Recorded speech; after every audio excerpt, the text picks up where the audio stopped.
அப்போ நல்ல ராசி தனுர் ராசி. வீடு விற்கலையா, வீடு விற்றுரும். வீடு வாங்கணுமா, வீடு வாங்கிடுவீங்க. கல்யாணம் ஆகலையா, கல்யாணம் ஆகிடும். குழந்த பிறக்கலையா, குழந்த பிறந்துடும்.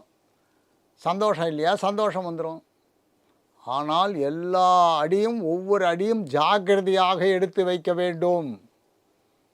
8ல் பாதி 4.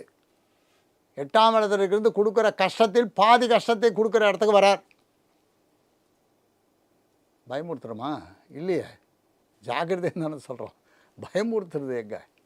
அப்போது அவர் குடும்பத்தாருடன் ஒற்றுமையாக இனிமையாக பேசுங்கள். வாக்கு இனிமை. சரன்னு சூடாயிடக்கூடாது, கோபப்படக்கூடாது. 3ஆம் அதிபதி உடன் பிறந்தவர்களோடு ஒற்றுமை. உடன் பிறந்தவர்களோடு நட்பாக இருங்க. எல்லா தனுர் ராசிக்குமே இதான். ஆண் பெண்ணெல்லாம் கிடையாது. ரூட்டு குரு நேர்மையானவர், சத்தியமானவர். அந்த சத்திய வழியை ஃபாலோ பண்ணுங்க. தனுர் ராசிக்காரர்கள் சத்திய வழியை பிரயோகப்படுத்துவீர்களே ஆனால் உங்களுக்கு யார் எந்த இடத்தில் இருந்தாலும் 9 பேரும் எங்கே இருந்தாலும் நம்ம எதற்கும் பயப்பட வேண்டாம். குரு நல்லவர், சத்தியவான், நேர்மையானவர், யோக்கியர், புத்திசாலி.